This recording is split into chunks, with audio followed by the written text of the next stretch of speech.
जय हिंद, नमस्ते, वेलकम मेरे शेरों श्रेणियों। क्या हाल चाल आप सभी के। आई होप आप सब बढ़िया हैं और बहुत बढ़िया तरीके से आप लोगों की मेहनत चल रही होगी।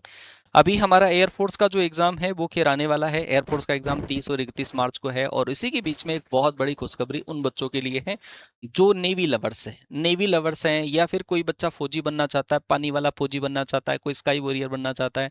सबके लिए बहुत अच्छी खुशखबरी कि नेवी की जो वैकेंसी है वो आपकी ऑफिशियली रिलीज हो चुकी है। अच्छा, कैसे आपको चेक करना है?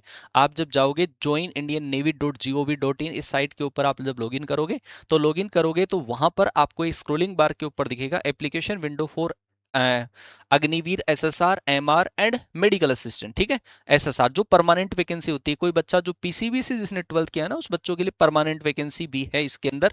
जो पहले सेलर की होती थी है ना, वो वाली वैकेंसी इसके अंदर है। तो आप जैसे ही डाउनलोड एडवर्टाइजमेंट पे करोगे तो वहां यहां पर आपको 3 एडवर्टाइजमेंट नजर आएंगे। पहला है आपका नेवी एसएसआर का। ठीक है भाई, एसएसआर।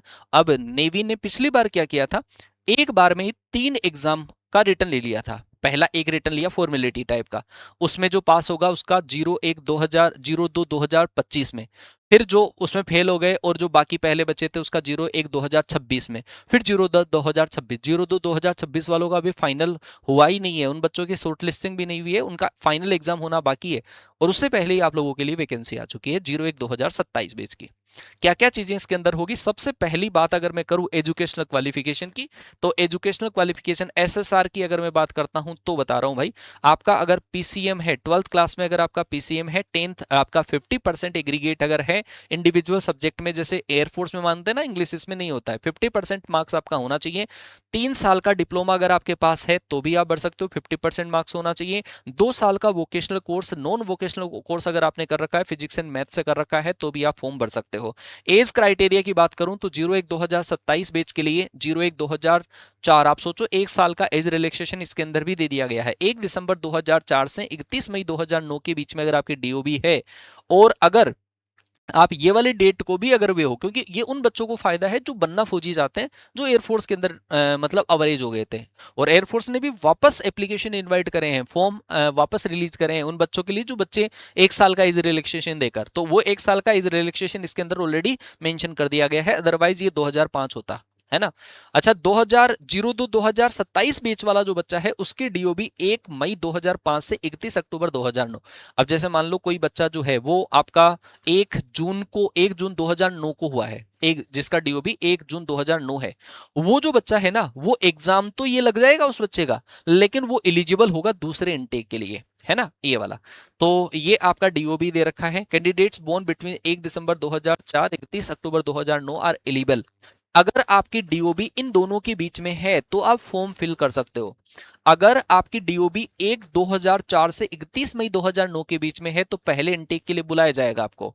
और अगर आप उसमें एलिजिबल नहीं हो, मान लो कि जून में हो आपका, इसमें आप अप्लाई नहीं कर पाए, तो फिर इसके अंदर आपको बुलाया जाएगा 02/2027 के लिए आपको बुलाया जाएगा। ठीक है भाई, ये सारी चीजें जो सैलरी पैकेज है वो सारी चीजें इसके अंदर है। अच्छा, जो पहला आपका पेपर लगेगा, जो पहला पेपर आपका लगेगा वो आपका ऑनलाइन एग्जामिनेशन लगेगा। और ऑनलाइन एग्जामिनेशन के अंदर सबसे पहले और देख लो ये चीजें, सिलेक्शन प्रोसीजर मैं बता दिया भाई। पहले इसके अंदर क्या होता है, आई नेट एग्जामिनेशन होता है ना, ऑनलाइन टेस्ट आपका लगेगा, सारे दोनों इनटेक का एक साथ लगेगा। उसके अंदर से शॉर्ट लिस्ट होंगे कुछ बच्चे जो 1/2027 में जाएंगे, फिर जो 1/2027 में फेल हो गए, और फिर जो पहले बचे थे वो बच्चे 02/2026 में कट ऑफ के अकॉर्डिंग उन बच्चों को अलॉट किया जाएगा। जब जीरो आप दूसरा फेज स्टेज सेकंड एग्जामिनेशन देना, अच्छा इसका जो आपका फॉर्म है वो 14 मार्च से लेकर 6 अप्रैल तक आप फॉर्म भर सकते हो। करेक्शन विंडो का यार तुम बहुत मिस्टेक करते हो, करेक्शन विंडो चलाते हो। करेक्शन विंडो का इंतजार मत करना, पहले मैं बता दूं फॉर्म कैसे फिलअप करना है तो ही फॉर्म फिलअप करना आप लोग, है ना, हर बार मिस्टेक करते हो। अच्छा, इसका आई नेट 1 का जो रिटर्न एग्जामिनेशन है वो आपका होगा मई में, और फिर उसका रिजल्ट जो है, इसका रिजल्ट आ जाएगा कब, मई जून के अंदर रिजल्ट आएगा। अब फिर इसमें जो बच्चा पास हो गया है वो उन बच्चों की शॉर्ट लिस्टिंग होगी 01/2027 के लिए, और वो शॉर्ट लिस्टिंग जो होगी वो सितंबर में होगी। और वो पूरा प्रोसीजर मैंने एक पहले वीडियो बनाया था कि नेवी एसएसआर की वैकेंसी कब आएगी, same as it is date के ऊपर ये जो दे रखा है, बस ये जो है वो थोड़ा सा जल्दी आ गया है। मैंने कहा था मई जून के आसपास फॉर्म आएंगे, लेकिन फॉर्म जो है भले ही आपके पास जल्दी आ गए हो, और मैंने बताया था जून जुलाई के आसपास शायद एग्जाम होगा और अक्टूबर में ज्वाइनिंग होगी, ऐसे ऐसे कुछ बोला था। और देखो आपको वही दे रखा है, स्टेज सेकंड फॉर अग्निवीर अक्टूबर में आपका एग्जामिनेशन है, और फिर बाद में आपकी ज्वाइनिंग जो है वो दिसंबर 2026, इस साल के लास्ट में आपकी ज्वाइनिंग हो जाएगी 01/2027 बैच की, और जो दूसरा बैच है उसकी ज्वाइनिंग हो जाएगी मई 2027 में हो जाएगी, 6 महीने बाद में। तो ये जो आपका इसमें एग्जाम लगेगा, उसमें पेपर जो आपका होगा वो मैथ्स का होगा 25 क्वेश्चन, 25 क्वेश्चन आपका इंग्लिश का रहेगा, 25 क्वेश्चन जो आपका रहेगा फिजिक्स का, फिजिक्स में 20 के आसपास क्वेश्चन ही होते हैं, बाकी जनरल साइंस के क्वेश्चन होते हैं, 25 क्वेश्चन आपके रागा वाले पोर्शन के होंगे, 4 पोर्शन होंगे। इंडिविजुअल कट ऑफ इसमें नहीं होती है, भाई इसमें फिजिक्स में पास होना जरूरी है क्या, ऐसा इसमें नहीं होता है, आप ओवरऑल पास हो सकते हो इसके अंदर, है ना। और इसके कट ऑफ आईनेट 1 की कमी जाया करती है, 100 में से अगर 50 नंबर भी आ गए, 40-45 के आसपास भी आ गए, तो भी आईनेट एग्जाम में आप पास हो जाते हो, ठीक है। लेकिन आईनेट सेकंड जो है इसका वो थोड़ा सा अच्छा होता है, वो ऑफलाइन मोड में होता है, उसी के साथ में आपको उसमें करना पड़ता है, पीएफटी भी करना होता है। और पीएफटी जो आपका है, पीएफटी, अच्छा इसमें देखो एक और चीज है, जिन बच्चों के पास में एनसीसी सी सर्टिफिकेट है उसको भी बेनिफिट मिलेगा, ठीक है। इस एनसीसी सीट सर्टिफिकेट वालों को बेनिफिट मिलेगा। जो इसका फेज 2 होगा उसके अंदर मेल कैंडिडेट को, जो ये एयरफोर्स वाला है 6.5 मिनट, एयरफोर्स शायद एयरफोर्स में 7 मिनट है, इसमें 6.5 मिनट में 1600 मीटर रनिंग है, स्क्वेट से 20, पुशअप से 15 और बेंटनी स्क्वेट से आपकी 15। फीमेल कैंडिडेट के लिए 8 मिनट में 1600 किलोमीटर की रनिंग है, और स्क्वेट से 15, पुशअप से 10 एंड बेंट नी जो स्क्वेट्स है वो है, सेटअप्स जो है वो आपको दे रखी है 10। रिटर्न एग्जामिनेशन है आपका, ये मैंने बता दिया 100 क्वेश्चन होंगे, विद नेगेटिव मार्किंग होंगे। बस ये है कि जो इसका स्टेज 2 एग्जामिनेशन होता है उसके अंदर आपका ये नहीं होता है, स्टेज 2 एग्जामिनेशन के अंदर नेगेटिव मार्किंग नहीं होती है, ठीक है भाई। तो ये सारी चीजें जो है ये है एसएसआर के लिए, बाकी कैसे फॉर्म फिलअप करना है उसके लिए मैं वीडियो आपको बनाऊंगा अलग से, सारी चीजें मैं आपको क्लियर करूंगा, उसके बाद ही फॉर्म भरना। कोई बच्चा जो एमआर का फॉर्म भरना चाहता है, एमआर 10th क्लास आप पास होने चाहिए। अच्छा एक और बहुत अच्छी चीज, जो बच्चा अभी 12th क्लास में है वो बच्चा भी फॉर्म भर सकता है। तो आपके आसपास में ऐसा कोई बच्चा है जो जिसने अभी 12th का एग्जाम दिया है, वो बच्चा फॉर्म भर सकता है, ध्यान रखना 12th क्लास का एग्जाम दिया है वो बच्चा फॉर्म भर सकता है। यहाँ पर आपको ऑलरेडी इसके अंदर मेंशन है, candidates who are appearing in class 10th 12th board of science academic 25-26 के अंदर अभी उसने दिया है, वो बच्चा eligible, also eligible to apply provided they fulfill all other eligibility criteria. Such candidate however shall only be selected when they produce the original marksheet। अरे original marksheet आती रहेगी तब तक आप फॉर्म भर सकते हो, बस ये वाली बड़ी बड़ी बात है ना। 12th क्लास वाला बच्चा भी फॉर्म भर सकता है, ये चीज आप ध्यान रखना भाई, ठीक है। अच्छा एमआर की बात करूं तो एमआर के अंदर जो बच्चों ने, एमआर की बात करूं नेवी एमआर की, तो नेवी एमआर जो नॉन टेक्निकल माना जाता है, उस नॉन टेक्निकल वाले के अंदर अग्निवीर आपकी डीओबी देख लो 01/2004 वही डीओबी है जो एसएसआर की है। बस फर्क ये है कि एजुकेशनल क्वालिफिकेशन जो है वो 10th क्लास पास आपका होना चाहिए, 50% मार्क्स आपका होना चाहिए। और अगर आप 10th का एग्जाम इस बार भी अगर किसी बच्चे ने दिया है तो वो बच्चा भी एलिजिबल है, वो बच्चा भी फॉर्म भर सकता है एमआर का।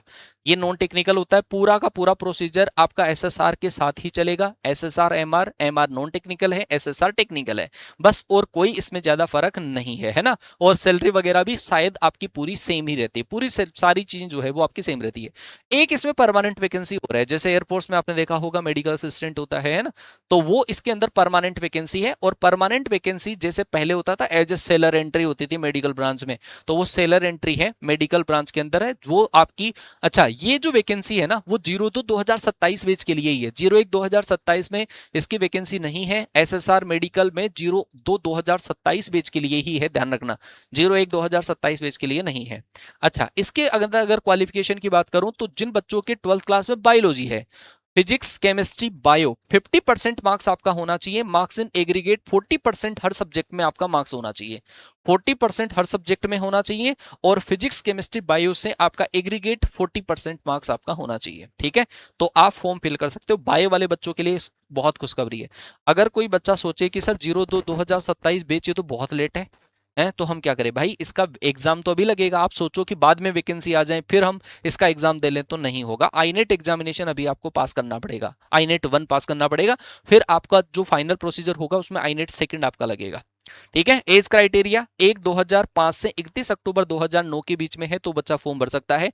जो बच्चा अभी, जिस बच्चे ने 12th का एग्जाम दिया है वो बच्चा भी इसका फॉर्म भर सकता है, एसएसआर मेडिकल का फॉर्म भर सकता है। परमानेंट वैकेंसी है भाई, परमानेंट वैकेंसी। और इसका हम अलग से तैयारी ऑफलाइन मोड में भी करवाएंगे। ध्यान रखना 15 अप्रैल से नए बैच स्टार्ट होंगे, तो अलग से कैडेट डिफेंस एकेडमी देहरादून में ऑफलाइन भी हम इनका प्रिपरेशन करवाएंगे। एसएसआर का हो, एमआर का हो, मेडिकल असिस्टेंट हो, सबकी अलग से प्रिपरेशन करवाएंगे। इसके अंदर थोड़ा सा एक प्रोसीजर अलग होता है, उसकी बात करूंगा। इसकी सैलरी पैकेज जो है ट्रेनिंग पीरियड में आपको 21,700 से 69,700 है। फिर उसके बाद में आपकी 47,000 से 1,51,000 के आसपास आपको सैलरी इसके अंदर अवेलेबल होती है। सिलेक्शन प्रोसीजर वो का वही है पूरा का पूरा। 14 मार्च से 6 अप्रैल तक आप फॉर्म भर सकते हो और 10 अप्रैल से 11 अप्रैल तक आपका करेक्शन विंडो ओपन होगा। पहला एग्जाम आपका जो लगेगा वो मई में लगेगा, है ना, रिटन एग्जामिनेशन पहला। और फिर आपका फाइनल एग्जाम जो है जहां से सिलेक्शन फिक्स होगा। पहले शॉर्ट लिस्टिंग होगी, इस वाले से शॉर्ट लिस्टिंग होती है, फिर आपका फाइनल एग्जामिनेशन। जो आप इसमें नंबर लाओगे ना वो वाले नंबर वैलिड होते हैं।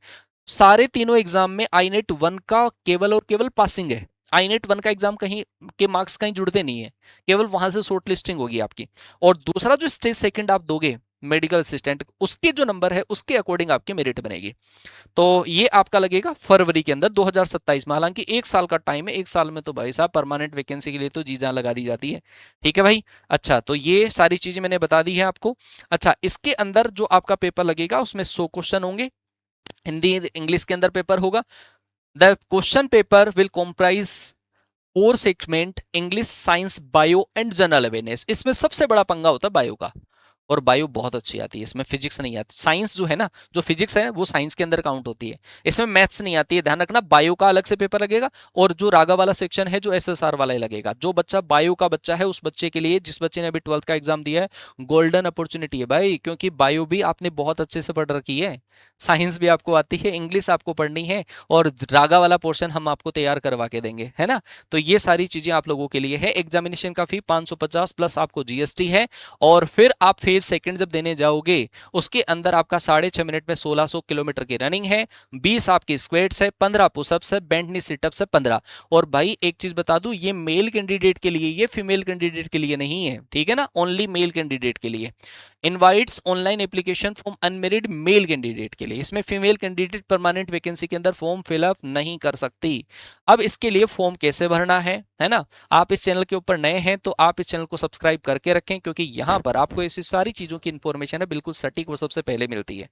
तो ये सारी चीजें जो है मैं आपको और प्रोवाइड करवाता रहूंगा, कैसे फॉर्म भरना है, जैसे मेरा वीडियो मिल जाए उसके बाद में ही फॉर्म आप फिलअप करना। ठीक है। तो आई थिंक ये इन्फॉर्मेशन आपको मिल गई है, तो आप लोग बहुत खुश होंगे और वैकेंसी के लिए प्रिपेयर करना स्टार्ट कर देंगे, है ना। ये स्क्रीन के ऊपर एक क्लासेस के अंदर हम एक नंबर प्रोवाइड करते हैं, और मैं आपको एक नंबर प्रोवाइड करवा दूंगा। अगर आपको और ऑफलाइन बेसिस की क्वेरी करनी है तो आप उस नंबर पे कॉल करके इंक्वायरी कर सकते हैं। ठीक है जी। ऑफलाइन बेस की इंक्वायरी करनी है तो हालांकि हमारी क्लासेस के अंदर हम नंबर देते हैं, उस नंबर पे कॉल करके इंक्वायरी कर लेना है। 9970344744। एक बार फिर से मैं बता दूं आपको नंबर, 9970344744। ये नंबर है, इस नंबर पे कॉल करके आप इंक्वायरी कर लेना कि ऑफलाइन बेसिस में क्या फीस होगी, क्या सारी चीजें इसके अंदर होगी। तो आप ऑफलाइन आ सकते हैं हमारे साथ कैडेट डिफेंस एकेडमी में। आपका कोर्स है, एक बार आप कंप्लीट कर लो, फिर उसके बाद में प्रैक्टिस आप अपने हिसाब से करते रहो। ठीक है भाई, चलो मिलते हैं नेक्स्ट सेशन में, तब तक के लिए टाटा बाय बाय, जय हिंद, वंदे मातरम।